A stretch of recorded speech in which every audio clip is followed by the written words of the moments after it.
Yvette Cooper and Liz Kendall have rejected claims they considered quitting the Labour leadership race to prevent Jeremy Corbyn winning. They say reports they discussed backing Andy Burnham, who some polls suggest stands the best chance of beating the veteran left-winger, are groundless. It comes as Mr Burnham reached out to Mr Corbyn's supporters saying he would offer their man a role if he wins. Mr Corbyn said he welcomed Andy's inclusive tone towards our campaign. The view is mutual. If we win we would involve Andy in our team if he was willing. From day one, whoever wins must pull the party together, he added. Everything you need to know about the four candidates hoping to become the next Labour leader. The four leadership rivals are scrapping over first, second, and third preference votes as ballot papers begin dropping through Labour members' letterboxes. Credible. Senior Labour figures fear the contest has been hijacked by hard left activists signing up to the party to vote for Mr Corbyn, who has emerged from rank outsider to be the favourite to succeed Ed Miliband, according to opinion polls and his three rivals. Former Prime Ministers Tony Blair and Gordon Brown have both intervened to warn against voting for Mr Corbyn, with Mr Brown saying Labour must be credible and electable in order to win back power. And David Miliband told The Guardian it would risk creating a one-governing party state dominated by the Conservatives.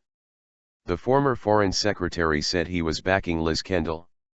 Sources close to his brother, Ed, said he would not be making any comment on the contest.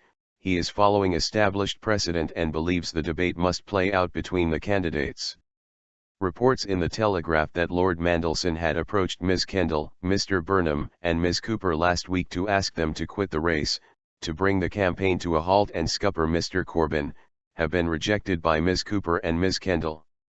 Ms Cooper said, "I've not discussed this with Peter Mandelson. I gather there was some view that maybe the whole process should be stopped because so many people were joining at the last minute. I don't think that's right. I think it's a good thing that people are joining the party." Both she and Ms Kendall have warned the party faces electoral oblivion if Mr Corbyn wins, arguing that his left-wing policies, such as renationalising utilities, scrapping Trident, and printing money to fund new infrastructure, are not credible. But both firmly deny they have talked about quitting the race to stop Mr Corbyn, insisting their campaigns are still on track and they are fighting to win. Ms Kendall told BBC Radio 4's The World at 1, "I have said obviously I want people to vote for me with their first preference but that they should use their second and third preferences for Yvette or Andy, or Yvette." More than 160,000 people signed up to vote as supporters, full members, or union affiliates in the final days before the registration deadline, bringing the total size of the electorate to 610,000. Andy Burnham, who began the race as the bookmakers' favorite, claimed in a speech that he was now the only candidate that could beat Mr Corbyn and unite the party. Fighting to win. He said he shared a good deal of common ground with Mr Corbyn, on issues such as transport and education, and he would offer the veteran left-winger a role in rebuilding the party if he won. But he criticized the Islington North MP's skeptical stance on the European Union and attacked his economic policies, which he said would leave us open to losing the argument on the economy on day one.